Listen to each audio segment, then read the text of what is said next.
This morning, all eyes from coast to coast on the race for the White House. The candidates will make their final push today in several swing states. And here in Texas, we are now just over 24 hours from the polls opening on Election Day. But today, a judge could decide on a lawsuit and wants to toss out more than 125,000 votes that were already cast. Janelle Fort has the latest on this legal battle.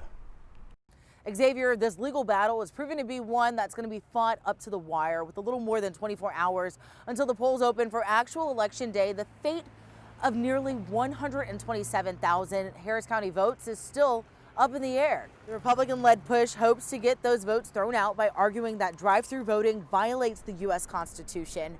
Now the ACLU is getting involved. They say this is an attempt at voter suppression. Yesterday, the all-Republican Texas Supreme Court rejected a request to throw out those drive-through votes, but the plaintiffs have a similar suit working its way through the federal court system, due to go before a judge today.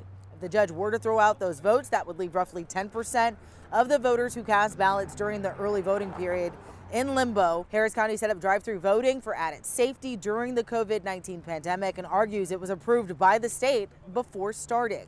Here's Harris County Judge Lena Hidalgo. We in Harris County have your back, no matter who you voted for. We recognize your vote for the treasure that it is. We recognize elections as the cornerstone of our democracy, and we are fighting as hard as we possibly can to protect every single vote. And right now, it's not clear what would happen next if the judge throws out those votes today. Back to you. Janelle, for all this planned out the day before Election Day, thank you for that update. And of course, we will be watching this story very closely today, and we're going to send a push alert to your phone as soon as the judge makes the decision.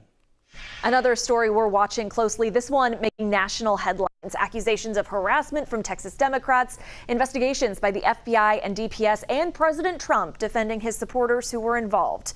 So let's step you through this. This is video from Friday. That's a Biden campaign bus on I-35 near San Marcos, surrounded by vehicles flying Trump flags. And that's not the issue. We've seen these kind of caravans all over the country. What is an issue, according to staffers, those pro-Trump trucks slowed down in front of the bus, trying to stop it on the highway, even run it off the road. At one point, the chair of the Travis County Democratic Party says one of those vehicles ran into a person's car, and those supporters were yelling curse words as well as threats. That led organizers to cancel the event that bus was headed to, blaming security reasons. We now know that the FBI office in San Antonio is investigating. So is the Texas Department of Public Safety.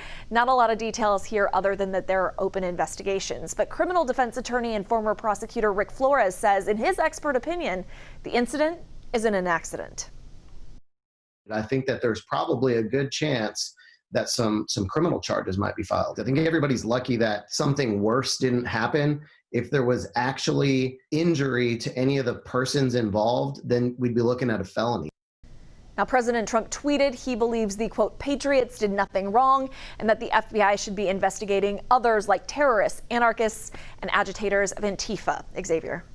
Randy, that had a lot of people talking this weekend. Our election 2020 coverage continues all morning and tomorrow as well, and the next day.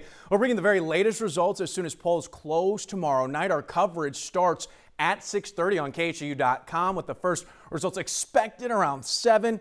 You can also watch CBS coverage on air, and we'll cut in with any important local updates.